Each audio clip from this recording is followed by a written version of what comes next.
ወይም ብጻት ዘነበርኩ በአፌ በአፌ የተናገርኩትን ስለቴን እሰጣለሁ በሚል ርዕስ እግዚአብሔር ያስተምረናል። በአፌ የተናገርኩትን ስለቴን እሰጣለሁ። መዝሙረ ዳዊት መዝሙር 65 ላይ የሚገኝ የእግዚአብሔር ቃል ነው። በዚህ ቃል መነሻነት ለእኔ የምናገርበትን አንደበት የምናገረውን ቃል ለእናንተ ደግሞ ሰሚ ጆሮ አስተዋይ አይምሮ አምላካችን እግዚአብሔር ለሁላችን ያድለን። ይህንን ቃል የተናገረው በቅንነቱ በታዛዥነቱ በእሺ ባይነቱ እንደ ልቤ የሆነን ሰው አገኘ ሆኖ ፈጣሪው የመሰከረለት ብዙ ሀብታትን አትርፎ ባርኮ እግዚአብሔር የሰጠው ታላቋን ምድር እስራኤልን ለ40 ዘመናት የገዛ የመራ መንፈሳዊም ሥጋዊውም ሀብት በእግዚአብሔር ፈቃድ የተሰጠው ነቢዩ ንጉሡ ጥበበኛው ዳዊት የተናገረው ቃል ነው። ነቢየ እግዚአብሔር ዳዊት በዚህ ባነሳነው መዝሙር ላይ የተናገረው በሰዓቱ እግዚአብሔር ገልጦ ያሳየውን ወደ ኋላ ተደርጎ የነበረውን ከሱ በኋላም የሚደረገውን እግዚአብሔር ያሳየውን የተናገረበት ኃይለ ቃል ነው። እስራኤላውያን በኃጢአታቸው ብዛት ከእግዚአብሔር ርቀው እግዚአብሔርን ከድተው እግዚአብሔርን ረስተው እግዚአብሔርን በማያውቅ በባዕድ ሀገር ንጉሥ ተማርከው በሰው ሀገር ተሰደው ሲሰቃዩ ኖረው ሲንገላቱ ሲያነቡ ኖረው ተመልሰው ወደ ፈጣሪያቸው ሲያለቅሱ ሲያነቡ ለምን ተውከን ለምን ረሳህን ብለው ሲማጸኑ ከብዙ የስደት ዓመታት በኋላ ተመልሰው ወደ ቅድስት ሀገር ወደ ቅድስት ከተማቸው ወደ ኢየሩሳሌም ሲመለሱ በባዕድ ሀገር ሆነው የተሳሉትን ለእግዚአብሔር እናቀርባለን ብለው ያሉትን እንደሚያቀርቡ የተናገረበት ስለ ትሩፋን የተናገረው ኃይለ ቃል ነው። የእግዚአብሔር ልጆች ይህንን መነሻ አድርገን የምንነጋገረው ስለ ዕለቱ በዓል ነው። ነቢየ እግዚአብሔር ዳዊት የተናገረው ስለ ትሩፋን ቢሆንም እግዚአብሔር ወዶና ፈቅዶላቸው ወደ ሀገራቸው ወደ ቅድስት ምድር ወደ ኢየሩሳሌም የተመለሱት ትሩፋን ወይም ከሚጠት የተመለሱት እስራኤላውያን በሰው ሀገር ሆነው የተሳሉትን ወደ ሀገራቸው ሲመለሱ ለእግዚአብሔር ስጦታቸውን ሰጥተዋል። ያ ቃል ሲፈጸምላቸው ይህንን እየሰሙ እያነበቡ እየተማሩ የኖሩት የወላዲት አምላክ የድንግል ማርያም ወላጆች ታላቁ አባት ኢያቄም፣ ታላቋ እናታችን ቅድስት ሐና ይህንን ቃል እያነበቡ እየተማሩ የኖሩ ስለነበሩ መከራ ባገኛቸው ጊዜ ፈተና በገጠማቸው ጊዜ እናታችን ቅድስት ሐናና አባታችን ቅዱስ ኢያቄም ወደ እግዚአብሔር ቤት ሄደው ዘር እንዲሰጣቸው ተስለው ነበረ። እንደቀደሙት አባቶቻቸው ማለት ነው። እንደ ትሩፋን ሐናና ኢያቄም በሕገ እግዚአብሔር ጸንተው የሚኖሩ በፈሪሃ እግዚአብሔር የሚመላለሱ ድሃዎችን አክባሪ ለተቸገረ የሚያዝኑ የሚራሩ ደጋግ ሰዎች እንደነበሩ መጽሐፍ ይነግረናል። ነገር ግን በእንዲህ አይነት የቅድስና ሕይወት ቢኖሩም እናታችን ቅድስት ሐና እንደ ጓደኞቿ እንደ ጎረቤቶቿ የማኅፀኗ ፍሬ ተባርኮላት የማኅፀኗን ፍሬ በእጇ ላይ ታቅፋ በአፏ መሳም በዓይኗ መመልከት አልችል ብላ መካን በመሆኗ ለብዙ ጊዜ የእሷ መከራዋ፣ ጻሯ፣ ጋሯ፣ ጭንቋ የነበረ ልጅ ባለመውለዷ ታዲያ ብዙ ጊዜ ባልና ሚስት እግዚአብሔር ወደሚመለክበት ወደ እግዚአብሔር ቤት እየሄዱ እግዚአብሔርን የሚጠይቁት የሚለምኑት እባክህ የእስራኤል ጌታ ሁሉን ቻይ የሆንክ አምላካችን እግዚአብሔር ሆይ ዘር ስጠን፣ ልጅ ስጠን የሚል ነበር የሁሌ ልመናቸው። አዎ ልጅን የሚያህል ስጦታ የለም። ነቢየ እግዚአብሔር ዳዊት እንደተናገረው ከስጦታው ሁሉ የሚበልጥ ስጦታ እግዚአብሔር ብቻ የሚሰጠው ሀብት ያላቸው ስልጣን ያላቸው ሊሰጡት የማይቻላቸው ታላቁ ስጦታ ልጅ ነው። አይደለም ሌላው ነው።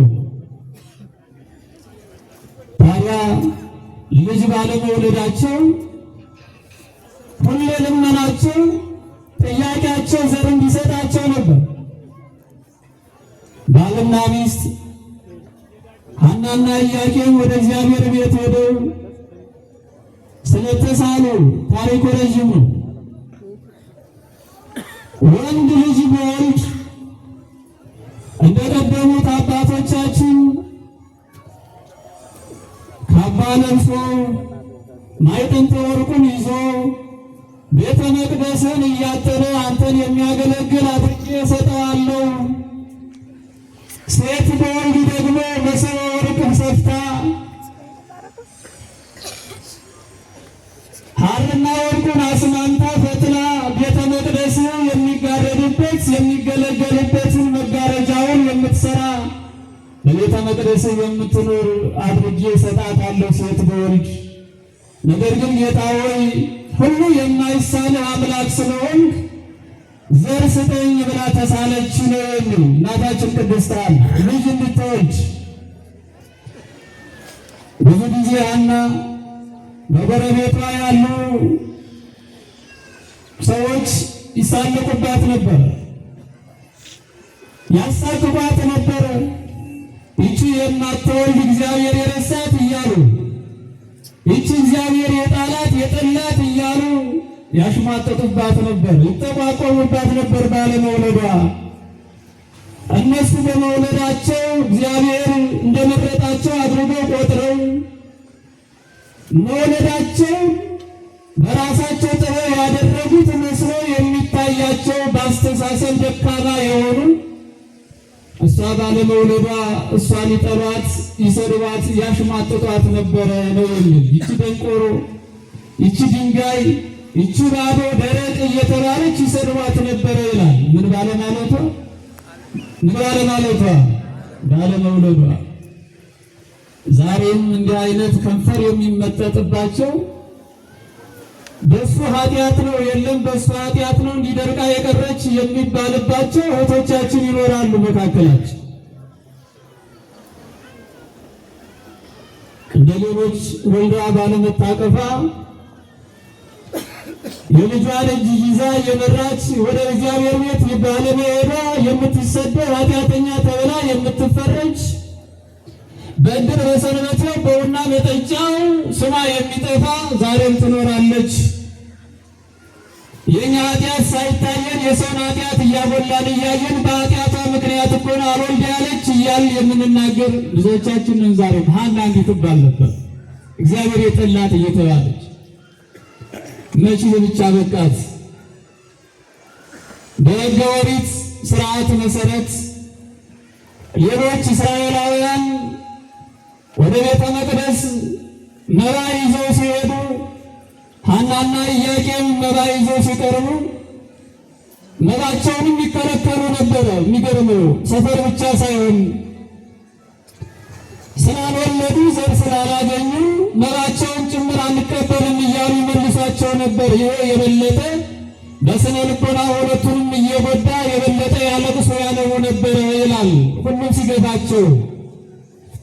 ነገር ግን ሰው ቢገፋ እግዚአብሔር ካልገፋ ምን ያደርጋል?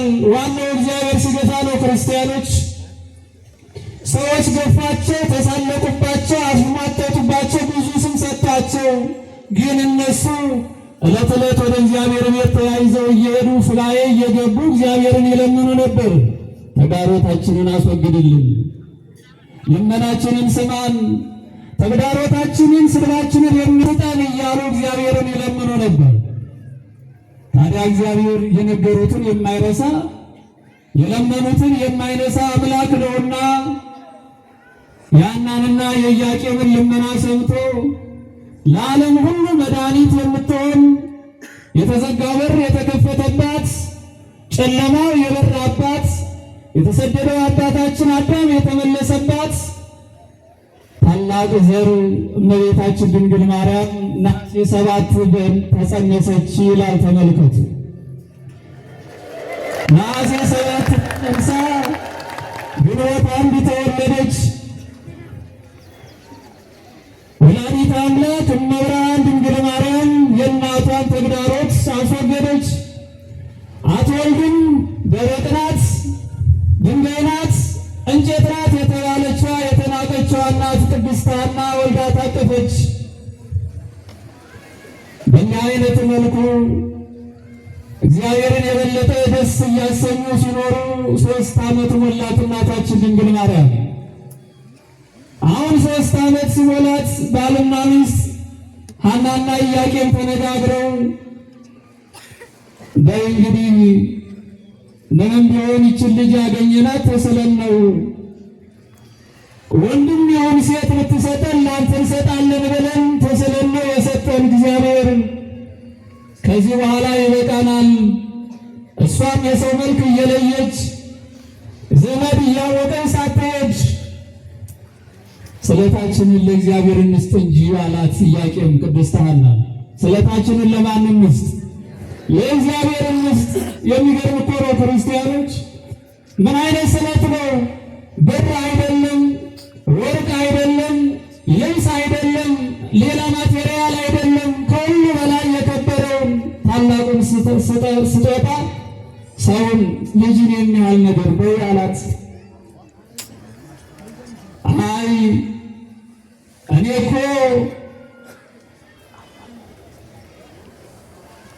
አንተ የምትለውን እስከምሰማ ብዬ ነው እንጂ የኔ ፍላጎቴ ነው፣ ስለታችንን እንስጥ ብለው ወላዲተ አምላክ ድንግል ማርያምን ይዘው ወደ ቤተ መቅደስ ሄዱ ስለታቸውን ሊሰጡ። ምክንያቱም በአፌ የተናገርኩትን በአፌ የተሳልኩትን ስለቴን እሰጣለሁ የሚለውን የእግዚአብሔርን ቃል ያውቃሉ ሁለቱም ደጋግ እናት አባታችን። ይህንን መፈጸም እንዳለባቸው ስለሚያውቁ ስለታቸውን ይዘው ወደ ቤተ መቅደስ ሄደው በዛሬው ዕለት ለካህኑ ለዘካርያስ አባታችን ልጅ አንወልድ ብለን ልጅ ብንወልድ ስጦታችንን ለእግዚአብሔር እንሰጣለን ብለን ተስለን ነበር። እግዚአብሔር ስጦታችንን ይቀበልልን ዘንድ ይዘን መጥተናልና ይችል ስለታችንን አትቀበለን አሉት። ካህኑ ዘካርያስ ደነገጠ። ከዚያ በፊት እንደዚህ አይነት ተቀብሎ ስለማያውቅ አድርጎ ስለማያውቅ ዘካርያስ ደነገጠ። ብዙም አሰበ፣ ተጨነቀ። ይቺ ሕፃን ልጅ ናት፣ የ3 ዓመት ልጅ ናት። ምን አበላታለሁ? ምን አለብሳታለሁ? የትስ አስቀምጣታለሁ ብሎ ተጨነቀ ነው የሚለው የእግዚአብሔር አገልጋይ ቅዱሱ ሰው። ጓደኞቹን ካህናቱን አማከረ። ከካህናቱም አልፎ ሽማግሌዎችን አማከረ። እንዴት እናድርግ ብሎ ማለት ነው። ጉባኤ ሰራ። የምትኖርበትን የምግቧን፣ የመጠጧን፣ የልብሷን ነገር ምን እናድርግ ብሎ ጉባኤ ሰርቶ እንደ ዛሬው እንደናንተ ሁሉ አውደ ምሕረቱ ሞልቶ እየተጨነቁ መኖሪያዋን እየተነጋገሩ ባሉበት ሰዓት የእግዚአብሔር መልአክ ሰማያዊ ውስጥ ሰማያዊ ጽዋ ከሰማይ ይዞ ወርዶ በአየር ላይ ሕዝቡ ሁሉ እያዩት ከሕዝቡ ከፍ ብሎ ከሰማይ ዝቅ ከምድር ከፍ ብሎ የእግዚአብሔር መልአክ መታየት ጀመረ ይላል። የእግዚአብሔር ስም የተመሰገነ ይሁን። የተቀደሰው የእግዚአብሔር ስም በሚጠራበት ቦታ የእግዚአብሔር መልአክ ይገለጣል። የድኅነታችን ምክንያት የሆነች ያቺ ሕፃን ባለችበት ሁሉ የእግዚአብሔር መልአክ አለ። ምክንያቱም የድኅነታችን ምክንያት እሷ ናት። አሁን ዘካርያስ ተነስቶ ከዚያ በፊት እግዚአብሔር መልአክ እየተገለጠ የሚሆነውን ሁሉ ይፈጽምለት ነበርና ዛሬስ የእግዚአብሔር መልአክ ከዚህ በፊት በስውር ያደርግልኝ የነበረው ስጦታዬን ዛሬ በሕዝቡ ፊት ክብሬን ሊገልጠው ነው ብሎ እዞት የመጣውን ሰማያዊ ኅብስት ሰማያዊ ጽዋ ሊቀበል ወደ መልአኩ ቀረብ ሲል ከሰው ተነጥሎ የእግዚአብሔር መልአክ ወደ ሰማይ ተመልሶ ራቅ አለ ነው የሚል። ለአንተ አይገባም፣ የመጣው ለአንተ አይደለም ሲለው ምናልባት ለእኔ ካልሆነ ከኔ ቀጥሎ ላለው ለስምዖን ይሆናል፣ እስኪ አንተ ጠጋ በል አለው ካህኑ ስምዖንን ከዘካርያስ ቀጥሎ ያለውን በማዕረግ እሺ ብሎ ታላቁ አገልጋይ ካህኑ ስምዖን ወደ እግዚአብሔር መልአክ ከሰው ነጠል ብሎ ሲሄድ አሁንም የእግዚአብሔር መልአክ ዝቅ ብሎ ከነበረበት ወደ ላይ ከፍ አለ። አሁንም ተመልሶ ለአንተም አይደለም ተልኬ የመጣው ሲለው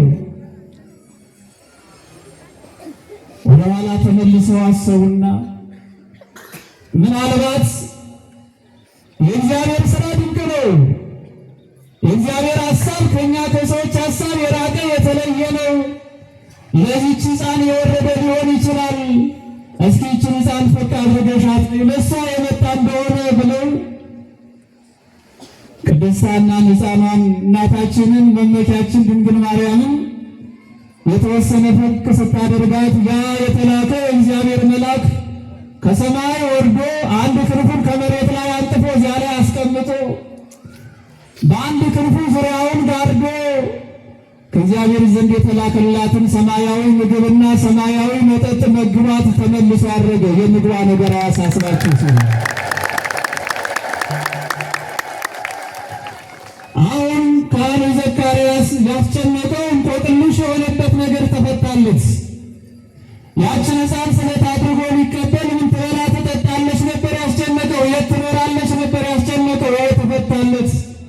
ከእንግዲህ በኋላስ እግዚአብሔር ስለታችሁን ይስማችሁ፣ በሉ ስጦታችሁን አምጡት ብሎ ስጦታቸውን ተቀበለ።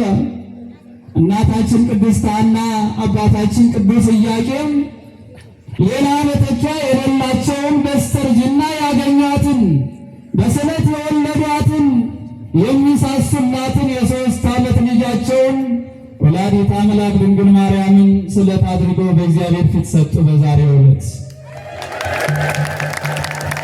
ለዚህ ነው ነቢየ እግዚአብሔር ዳዊት መከራ ባገኘ ጊዜ ጭንቅ በገጠመ ጊዜ ይህንን ከኔ ብታርቅልኝ እንዲህ አደርጋለሁ ብዬ የተናገርኩትን እሰጣለሁ ብሎ የተናገሩ። አዎ ሰዎች በሰደቧቸው ጊዜ፣ ሰዎች ባሽሟጠጧቸው ጊዜ፣ የማትወልድ ብለው ስም በሰጧት ጊዜ ይህንን ጭንቀቴን መከራዬን ተግዳሮቴን አስወግዱልኝ ብዬ በተሳልኩ ጊዜ ሰምተኸኝ ያደረግክልኝን እነሆ ሰጥቻለሁ ብለው ሐናና ኢያቄም ስለታቸውን ለእግዚአብሔር ሰጡ። በዛሬው ዕለት ቅድስት ሐና አባታችን ቅዱስ ኢያቄም ስለታቸውን ወላዲተ አምላክን በዛሬው ዕለት ለካህኑ ለዘካርያስ አስረክበው እናታችን ድንግል ማርያምን ከእናት ከአባቷ ተነጥላ ወደ ቤተ መቅደስ የገባችበት ታላቅ ዕለት ነው። ደስ ይበላችሁ ክርስቲያኖች። ታሪኩ ነው። የእግዚአብሔር ልጆች ለመሆኑ ወደ እኛ ሕይወት ስንመልሰው ስንቶቻችን በእንዲህ አይነት ሕይወት ውስጥ የተቃኘንን ለራሳችንን የምናይበት አይደለም። ልጅ ልንሰጥ ቀርቶ እውነት ነው መከራ ሲያገኝን ያላሰብነው ሲገጥመን ስለት እንሳላለን። ብዙዎቻችን በየፊናችን ተማሩ ስለ ትምህርቱ፣ ነጋዴው ስለ ወረቱ፣ ሁሉም በየመልኩ በየድርሻው ይሳላል የሚፈልገውን ለማግኘት። እንዲህ ብታደርግልኝ እንዲህ አደርጋለሁ፣ ይህን ሰጠኝ ይህን እሰጣለሁ ብለን እንሳላለን ብዙዎቻችን።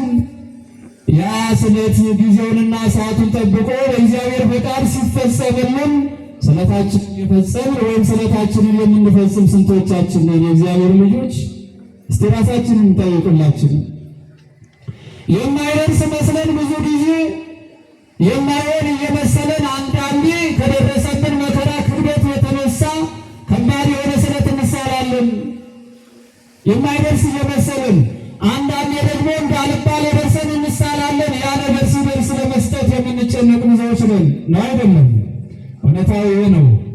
ታላቁ ጥበበኛው የንጉሥ ዳዊት ልጅ ሰሎሞን ተስለህ የማትፈጽም ከሆነ ባትሳል ይሻላል አይደለም?